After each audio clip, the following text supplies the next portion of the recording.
I stared at my phone screen, watching our joint account balance drop to 0 in real time. 10 years of marriage disappeared in 10 seconds of electronic transfers. My hands were shaking, but my voice was steady when I called Caleb's office. "I'm sorry, Mr. McBride is in a meeting," his assistant chirped.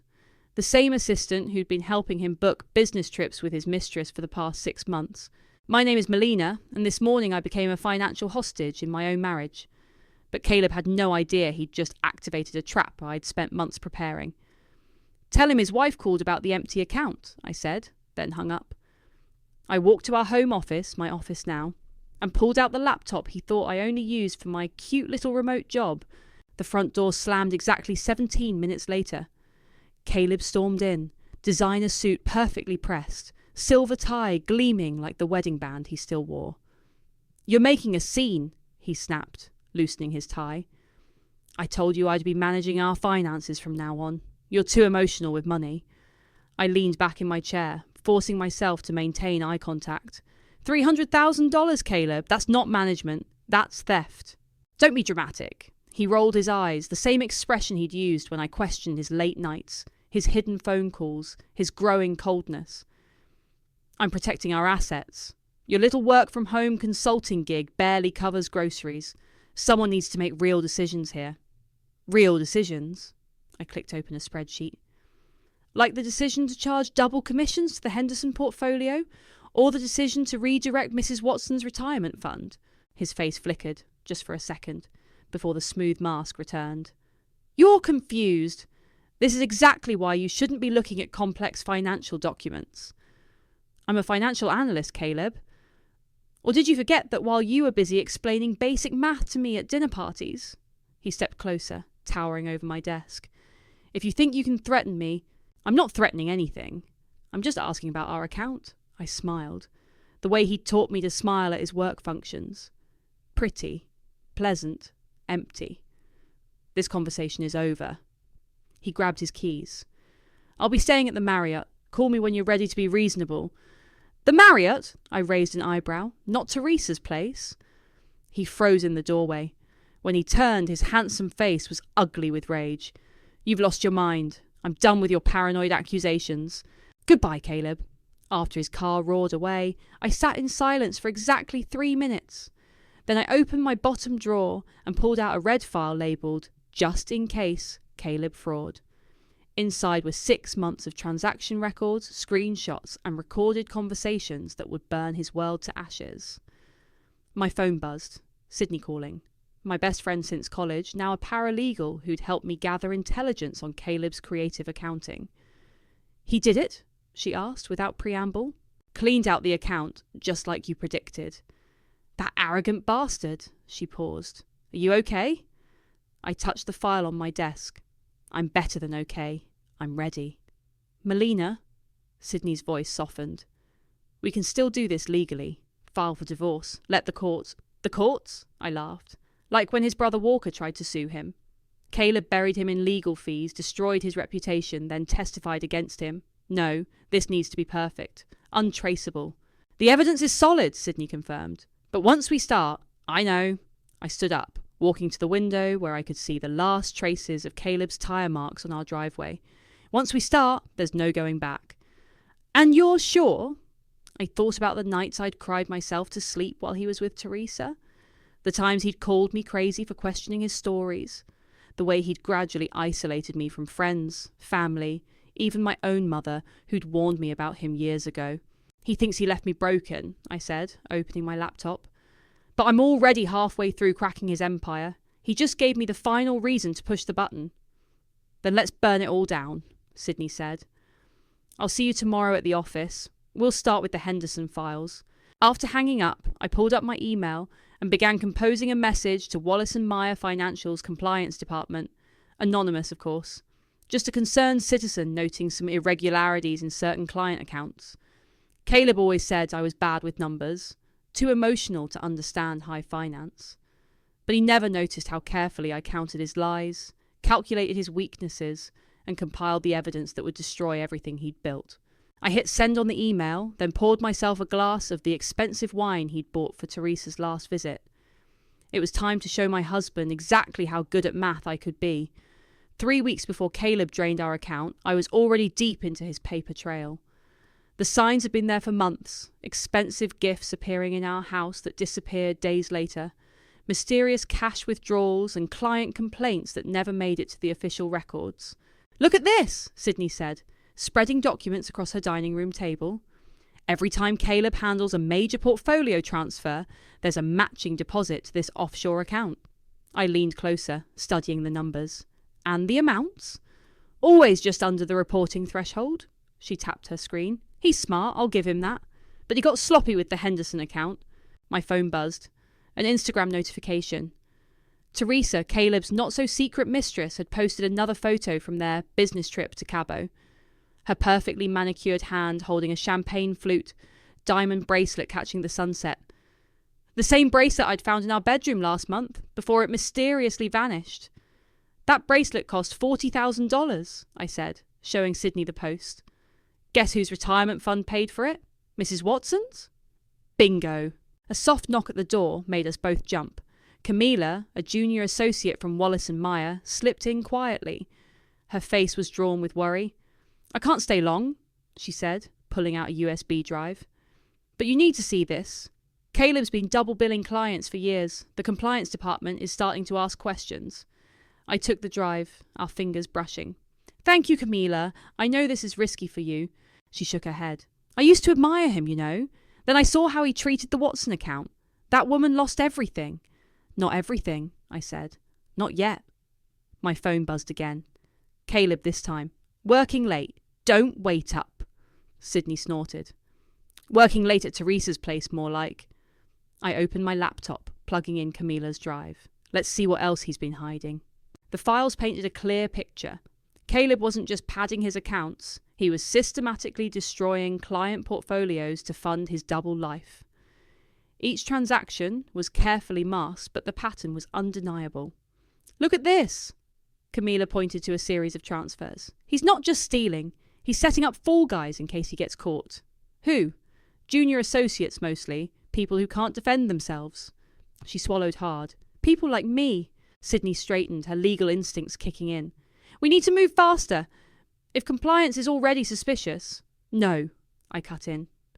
"We need to be thorough. One mistake, and he'll slip away again." My phone lit up with another Instagram post. Teresa, lounging on a yacht, captioned, "Living my best life with my future husband." Camilla gasped. "Does she know?" "About the fraud?" "No. About me." I laughed bitterly. "She thinks I'm the soon-to-be ex who just doesn't know it yet." "God, what a mess," Sydney muttered, sorting through more documents. Then she froze. "Melina, look at this." She pushed forward a statement showing a familiar name, Walker, Caleb's brother, the one who tried to expose Caleb years ago and lost everything. "These signatures," Sydney pointed, "they're forged. Caleb didn't just testify against his brother, he set him up." My hands clenched. "Can you prove it?" "With the right forensic analysis, absolutely." Camilla checked her watch nervously. "I should go. Zeke's been watching everyone closely since the compliance questions started." "Wait," I caught her arm. "There's something else we need. Caleb's client meeting recordings." Her eyes widened. "Those are protected by passwords you have access to," Sydney finished. "We need proof he's been lying to clients directly." Camilla hesitated, then nodded. "Give me 2 days, but be careful, he's getting paranoid. Yesterday he accused the IT department of spying on him." After she left, Sydney turned to me. "Are you sure about this? Once we pull those recordings..." "He's not just destroying me," I said, pulling up another of Teresa's photos. The diamond bracelet glinting like a promise. "He's destroying everyone who trusts him. Mrs. Watson lost her retirement. Walker lost his career. How many others?" Caleb wasn't just a cheating husband, Sydney realised, looking at the growing pile of evidence. He was padding his mistress's lifestyle with clients' blood money. My phone buzzed one final time that night. A message from Caleb. "Closed the Henderson deal. We should celebrate when I'm back." I smiled, thinking of the evidence mounting against him. "Yes," I typed back. "We absolutely should." Sydney watched me with concern. "You know this will get ugly." "It already is ugly," I said, closing my laptop. I'm just making sure everyone else can finally see it too. Finding Walker wasn't easy. After Caleb's testimony destroyed him, he disappeared from social media and moved across the country. But a financial analyst's skills aren't limited to spreadsheets. Everyone leaves a digital trail. I found him working as a construction manager in Seattle. The restaurant he suggested for our meeting was quiet, tucked away from the downtown bustle. When I walked in, I almost didn't recognize him. The sharp suits were gone, replaced by worn jeans and a flannel shirt. His eyes were harder but clearer. "You look different," he said as I sat down. "So do you." He studied me over his coffee. "Why now, Melina? After all these years?" "Because I finally understand what happened." I pulled out the forged documents. "And I need to know everything." His hand shook slightly as he examined the papers. "Where did you get these? Does it matter?" "It matters if my brother sent you." I laughed, the sound sharp enough to make nearby diners glance over. "Caleb doesn't know I'm here. He's too busy spending our life savings on his mistress." Walker's face softened. "I tried to warn you years ago." "I know. I should have listened." I leaned forward. "Tell me about the lawsuit, the real story." He took a long breath. "I found discrepancies in client accounts. Small at first, then bigger. When I confronted Caleb, he said he'd fix it. Instead, he planted evidence making it look like I was the one stealing. And you couldn't prove otherwise. He was always smarter about covering his tracks." Walker's smile was bitter. Until now, apparently. My phone buzzed, a text from my mother, Eliza. I hadn't spoken to her since she tried to stop my wedding to Caleb. The message was cryptic. "Be careful digging up the past. Some graves are deeper than others." Walker noticed my expression. "What is it?" "My mother. She's suddenly interested in my life again. Eliza always was perceptive." He hesitated. "Did you know she came to see me? Before the trial?" I stared at him. "No. She had proof. Documents showing Caleb's pattern. But the night before she could testify, someone broke into her house. Everything was gone." My hands clenched around my coffee cup. "He wouldn't he?" Walker's voice was gentle. "Think about it, Melina. How many coincidences have you ignored? How many warnings?" Before I could respond, my phone lit up with an email notification. "Anonymous sender, no subject. Just an attachment." "Excuse me," I mumbled, stepping outside to download the file. Inside was a folder of scanned documents dating back 15 years, bank statements, transfer records, and photos. Caleb with various women, all wearing similar expensive gifts, all looking as trusting as I once had. When I returned to the table, Walker took one look at my face and knew. "You found something." "This isn't new behaviour," I said, showing him the dates. "He's been doing this for years, before me, before you. It's like a pattern. A pattern of building trust, then destroying people when they're no longer useful." Walker nodded. "That's Caleb." My phone buzzed again. Another text from Eliza. "When you're ready to hear the whole truth, come see me." "Will you help me?" I asked Walker. "If this goes public?" He was quiet for a long moment. "You know what he'll do. He'll try to destroy you like he did me." "I'm counting on it." I smiled. And for the first time, I saw recognition in Walker's eyes, the same cold determination he'd had before Caleb broke him. "But this time, we'll be ready." As if on cue, my phone lit up with a notification from Teresa's Instagram.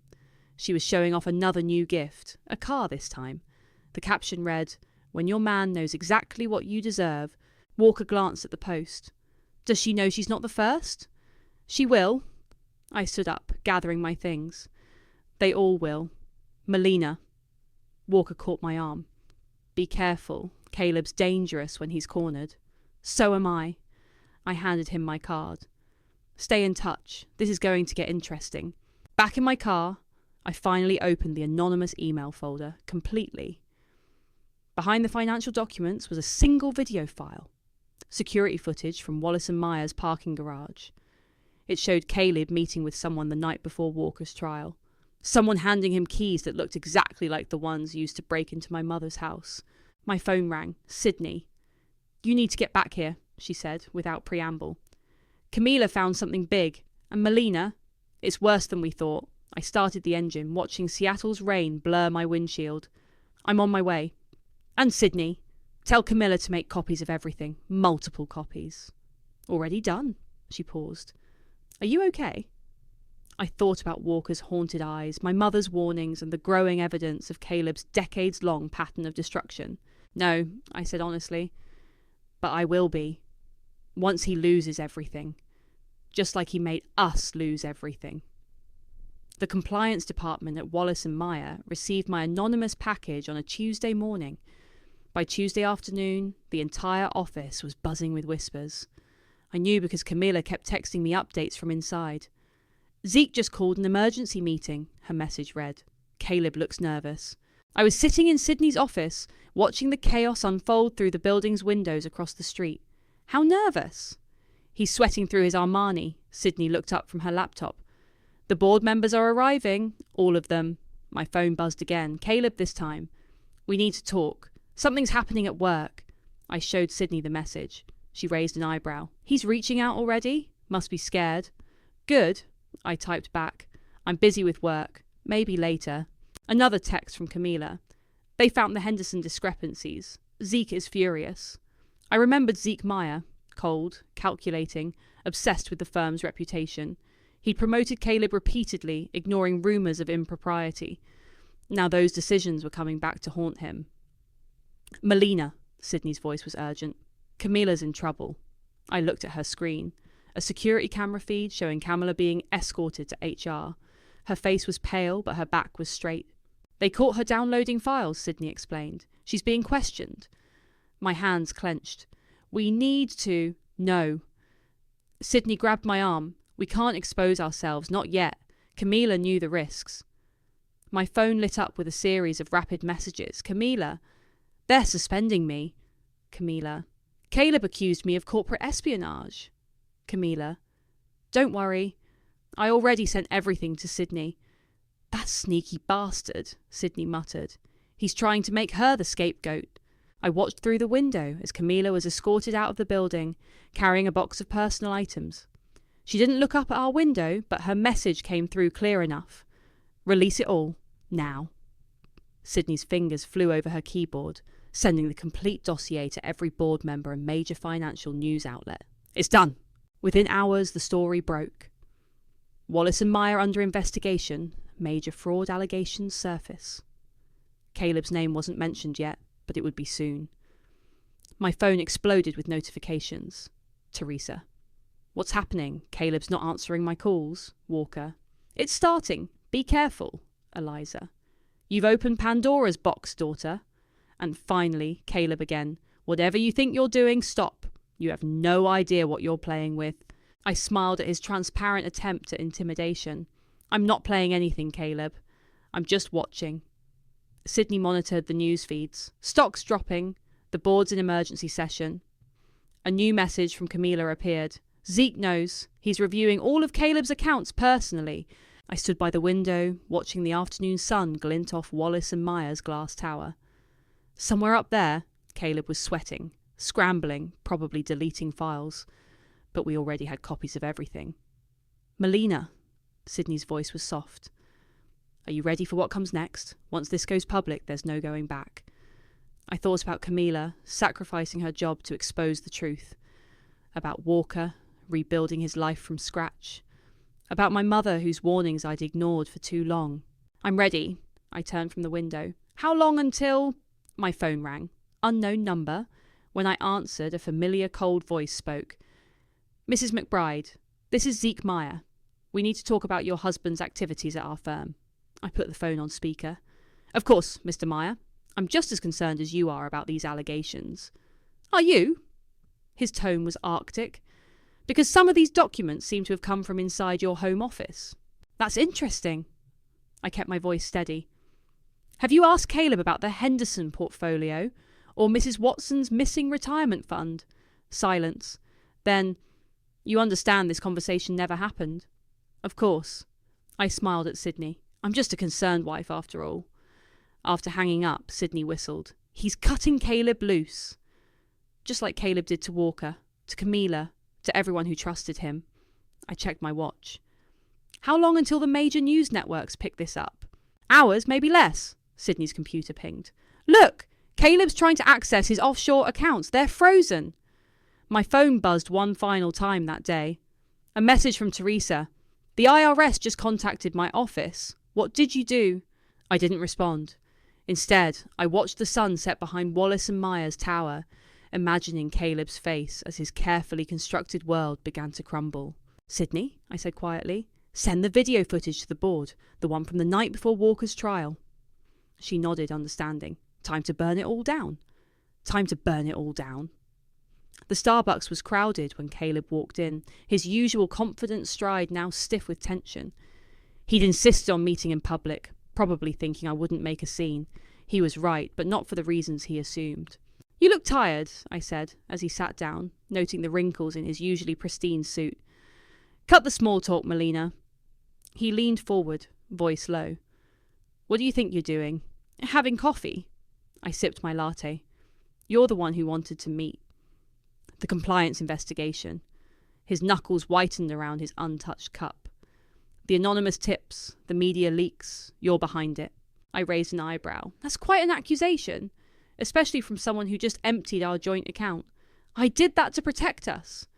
His face softened into the expression that used to make me doubt myself. You're being emotional, making mistakes.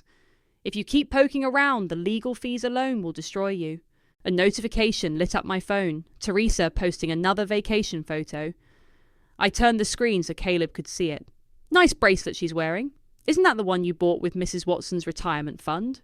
His mask slipped for a second, showing raw anger. You don't understand how this business works. Actually, I do. That's what scares you, isn't it?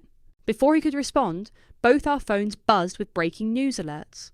Teresa's real estate agency had just announced her termination pending an IRS investigation. Caleb's face went pale. What did you do? Me? I smiled. I'm just having coffee. He grabbed my wrist under the table hard enough to hurt. Listen carefully. You have no idea what I'm capable of. Ask Walker. I did. I pulled my arm free. We had a lovely chat in Seattle. For the first time, real fear flickered in his eyes. You talked to Walker? And Mum? And Camila? And all those other women you destroyed over the years? I stood up, gathering my things. Did you really think I wouldn't find out? Sit down, he hissed. We're not finished. Actually, we are. I dropped a USB drive on the table. Everything's on there. The fraud, the affairs, the forged documents from Walker's trial, even that security footage of you the night before Mum's house was robbed. He stared at the drive like it was a snake. You're bluffing. My phone buzzed again. Camila this time. Zeke's calling Caleb back to the office. Now. Check your messages, I said. Your boss wants to see you. As if on cue, his phone lit up. The colour drained from his face as he read whatever Zeke had sent. This isn't over, he said, standing up. You're right. I met his eyes. It's just beginning. After he stormed out, Sydney slid into the seat across from me. She'd been watching from another table, recording everything. Got it all, she confirmed, holding up her phone, including the threat and the grab. My wrist was already bruising where he'd grabbed me. Perfect. Melina. Sydney hesitated. That USB drive you gave him is blank. I pulled out another drive, the real one. But he'll waste hours trying to destroy it while we release the actual evidence. My phone rang. Walker. Just saw the news about Teresa. You okay? Better than okay. I watched through the window as Caleb's car peeled out of the parking lot. How fast can you get to town? The board wants to hear your story firsthand. I'm already on my way, he paused. Caleb just called me, offering money to stay quiet. Of course he did. I touched my bruised wrist. What did you say? I told him to ask Mum about the security footage. I smiled, imagining Caleb's panic. Did you know she kept a copy all these years? Mum never trusted him. Neither should you even now. He's dangerous when cornered. As if proving his point, my phone lit up with a message from Caleb. Last chance, Melina. Back off, or everything burns. Sydney read the message over my shoulder. He's threatening to take you down with him. Let him try. I forwarded his message to our evidence file. How long until Zeke sees the footage? She checked her watch. Any minute now. Camila's setting up the video conference. My phone buzzed one final time, a call from Zeke's office. The moment of truth had arrived. Remember, Sydney whispered as I reached for the phone. Let him think he's in control. I answered, keeping my voice carefully neutral. Yes, Mr. Meyer? Mrs. McBride. Zeke sounded strained. We need to discuss your husband's activities immediately. I caught Sydney's eye and nodded. Of course.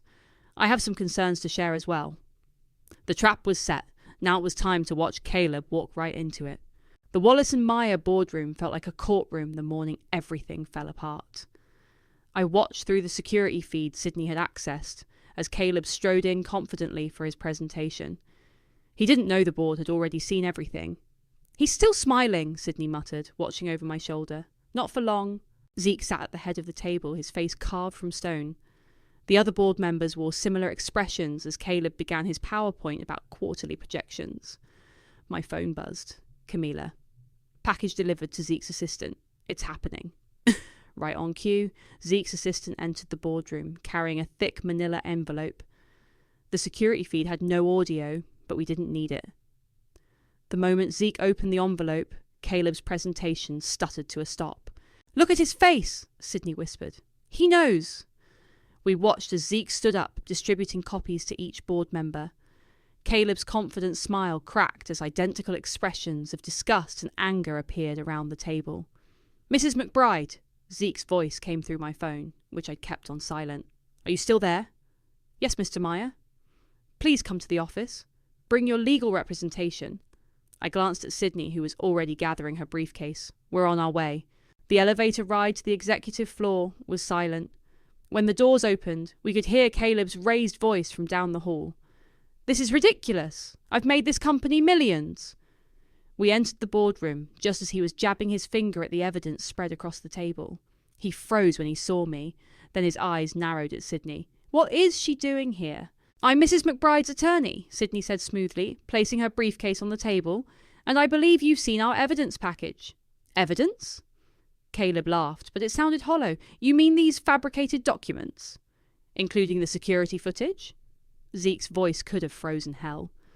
The one showing you arranging the break-in at your mother-in-law's house? Caleb's face went white. That's not... Or perhaps, Sydney interrupted, pulling out more files. You'd like to discuss the Henderson portfolio, the Watson retirement fund, the offshore accounts. Everything I did was for this company. Caleb's composure finally cracked. Ask Zeke. He knew about the creative accounting. The board members' heads swiveled to Zeke, who smiled thinly. An interesting accusation from someone who's been stealing from client accounts for years. I watched my husband's desperate attempt to shift blame, remembering all the times he'd used the same tactics on me. But this time, he had no escape route. The SEC has been notified, Sydney continued, her voice professional, as has the FBI's Financial Crimes Division. But the board has a proposition. Zeke slid a document across the table. Your resignation, effective immediately. Full cooperation with our internal investigation. In exchange, we don't press criminal charges. Caleb grabbed the paper, scanning it frantically. This is insane. I built this department. You built a house of cards, I said quietly, and now it's falling. He turned to me, desperation replacing anger. Melina, please. We can fix this. Together. Like you fixed things with Walker? I touched my bruised wrist. Or with Mrs. Watson? Speaking of Mrs. Watson, Sydney pulled out another document. She's agreed to testify about her missing retirement fund, as have several other clients. The boardroom door opened again. A security team entered, followed by Teresa. Her mascara was smeared, her designer outfit wrinkled. You bastard, she spat at Caleb. The IRS is investigating me because of you. Teresa, I can explain. Save it. She turned to the board. I'll tell you everything. Every transaction, every gift, every lie. Caleb lunged for the documents, but security caught him. In his struggle, his phone fell, skittering across the floor to stop at my feet. On the screen was a desperate message to his private banker. Transfer everything, now. Too late, I said, showing him my own phone. The accounts are frozen. You can't do this to me, he whispered, but the fight was draining from his voice. Sydney placed the resignation letter in front of him. Sign, or we go public with everything, including the security footage. His hand shook as he picked up the pen. Each stroke looked like it physically hurt him. Clear out your office, Zeke ordered after Caleb finished signing. Security will escort you. As they led him out, Caleb turned back one last time. Melina. But I was already walking away, Sydney beside me, leaving him to face the consequences of his actions alone. In the elevator, Sydney squeezed my hand. You did it. We did it, I corrected, watching through the glass as Caleb was escorted from the building, carrying a box of his belongings. And we're not done yet. My phone buzzed. Walker. Just landed, ready for phase 2?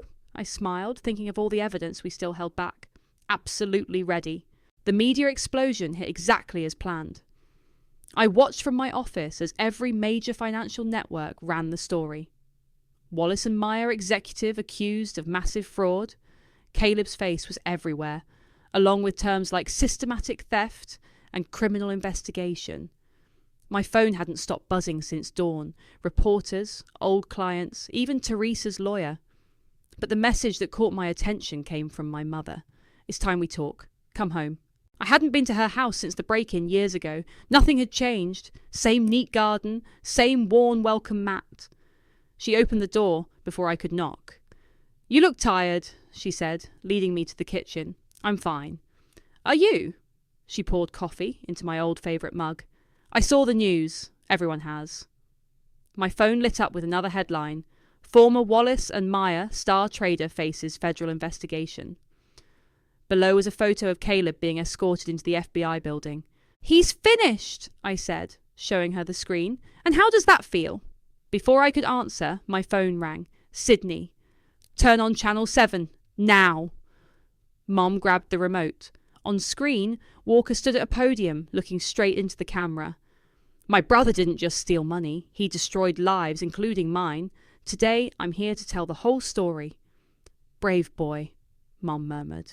I watched as Walker detailed everything, the forged documents, the false testimony, the systematic destruction of anyone who threatened Caleb's facade. Did you know? I asked Mom. About all of it? I knew enough to try stopping your wedding, she touched my hand, but you needed to see who he was yourself. My phone buzzed again. Teresa was doing her own press conference. I was deceived, just like everyone else. The gifts, the promises, all paid for with stolen money. She's lying, Mom said. She knew. Of course she did. I sipped my coffee. That's why the IRS is investigating her too.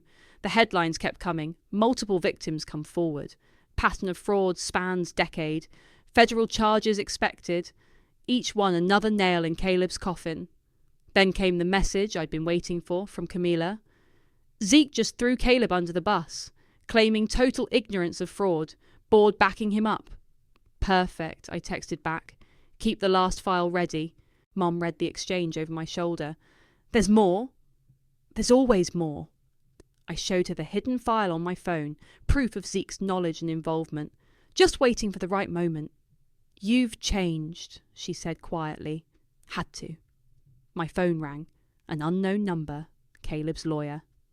Mrs. McBride, he started, my client claims you planted evidence, manipulated documents he's prepared to testify. Tell your client to check his email, I interrupted. I just sent security footage of him entering the building the night files were deleted, time-stamped with his keycard log. Silence. Then, we'll be in touch. Mum was watching me with an unreadable expression. You really did think of everything. I learnt from the best. I met her eyes. You kept that security footage all these years, waiting. Sometimes the best revenge is patience. She took my empty cup. But revenge changes you. Are you ready for that? As if in answer, my phone lit up with a message from the prison where Caleb was being held. Please accept this call from inmate Caleb. I declined it. There's your answer, I said. Sydney called next. They're offering a plea deal. He'd have to admit everything. No deal. I stood up, gathering my things.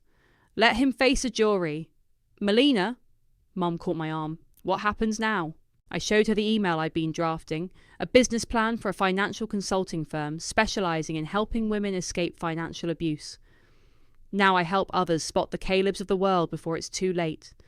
She hugged me for the first time in years. You were always stronger than he knew. Outside, my phone buzzed one final time. A message from Walker. Just saw Caleb in custody. He's broken. Really broken. I thought about the years of gaslighting, the stolen money, the destroyed lives. Good, I typed back. Driving home, I passed the Wallace and Meyer building. The news vans were still there, hungry for more scandal. Soon they'd have it, once Zeke's involvement came to light. But for now, I had a different mission. My inbox was already filling with messages from women sharing similar stories, asking for help. You were right, I texted Mom. Revenge changes you, but sometimes change is exactly what's needed. Her response was simple. Proud of you. I smiled, thinking of Caleb in his prison cell, finally facing the consequences of his actions. He'd thought I was weak, emotional, easy to control. He'd never seen me coming. The courthouse steps were crowded with reporters as I made my way inside. Today was my testimony, the final nail in Caleb's legal coffin. Sydney met me at security, her expression serious. Ready? Born ready. The courtroom fell silent as I entered. Caleb sat with his lawyers, his designer suits replaced by department store clothing meant to look humble. He'd lost weight in custody, his face gaunt and unshaven. When our eyes met, he mouthed, "Please." I took the stand, remembering every time he'd made me doubt myself. "Please state your name for the record." "Melina McBride." "And your relationship to the defendant?" "He's my husband, soon-to-be ex-husband." The questioning was precise, methodical. Every transaction, every lie, every manipulation laid bare. I spoke clearly, confidently, watching Caleb's facade crumble with each answer. "Mrs. McBride," his lawyer started, "isn't it true you accessed company files without authorization?" "Objection," Sydney stood. "The witness had legal access through her consulting work with the firm." "Sustained!" My phone vibrated silently, a message from Camila. "Zeke just got served. FBI raiding his office now. Perfect timing." "Mrs. McBride," Caleb's lawyer tried again, "isn't it possible you misinterpreted these transactions? That your emotional state—" "I'm a financial analyst," I interrupted. "Numbers don't have emotions. They either add up or they don't. Your clients didn't." During the recess, Walker found me in the hallway. "You were brilliant. Thanks to your testimony yesterday." I squeezed his hand. "How are you holding up?" "Better than him." He nodded toward Caleb, who was huddled with his lawyers. "Did you see the news about Zeke?" "Just got word. The dominoes are falling." My phone lit up. Teresa had posted on Instagram for the first time since her arrest. "Starting fresh. Sometimes rock bottom has a basement." The comments were brutal. "Mrs. McBride?" A young woman approached tentatively. "I'm sorry to interrupt, but I read about your new consulting firm. My sister's in a similar situation. Here's my card." I handed it over. "First consultation is free." Back in the courtroom, the prosecution presented their final evidence. The security footage from my mother's break-in. Caleb's lawyers scrambled for objections, but the judge allowed it. "The defendant arranged this burglary," the prosecutor stated, "to silence a witness. This shows a pattern of deliberate, calculated destruction of evidence and lives." Caleb finally cracked. "She knew what she was doing," he shouted, pointing at me. "She planned this. She—" "Remove the defendant until he can control himself," the judge ordered. As security led him out, our eyes met one final time. I saw no trace of the charming man I'd married, only a cornered predator, desperate and dangerous. Sydney touched my arm. "Almost done." My phone buzzed, Mom sending a photo of my new office space, already set up for client consultations. "Ready when you are," she wrote. The verdict came swiftly, guilty on all counts. The sentence would follow, but we all knew Caleb wouldn't see freedom for decades. Outside, reporters swarmed. "Mrs. McBride, how does it feel to bring down Wallace and Meyer's top executive?" "This wasn't about bringing anyone down," I said clearly. "This was about standing up. For myself, for other victims, for everyone who's been gaslit and manipulated by financial abuse." More questions flew. "What about Zeke Meyer's arrest?" "Any comment on Teresa's plea deal? Will you help with other cases?" Sydney guided me through the crowd to where Walker and Mum waited. "Done," I exhaled. "Not quite," Sydney smiled. "Your first client's waiting at the office. Another wife, another financial predator." "Good." I checked my phone one last time. A message from prison. "Please accept this call from inmate Caleb. Delete. You know, Walker said as we walked to our cars. He never thought you'd fight back. That was his biggest mistake. No, I corrected. His biggest mistake was thinking I was fighting for revenge. This was never about revenge. What was it about then? Mom asked. I showed her my phone, dozens of messages from women seeking help, sharing stories, asking for guidance. Justice, I said, and making sure it happens again and again until men like Caleb run out of victims to exploit. Sydney grinned. Ready to get to work? I thought about Caleb in his cell, Zeke in handcuffs, Teresa facing charges. I thought about all the other predators out there, thinking their victims were too weak to fight back. Absolutely ready, I smiled. Let's go change some lives. The courthouse steps fell away behind us as we drove toward my new office, where another woman waited to learn she wasn't alone, wasn't powerless, wasn't broken. I wanted justice, and I got it. But justice has a taste. It's not sweet. It burns all the way down. And sometimes that burn is exactly what we need to forge something stronger from the ashes of what we once were.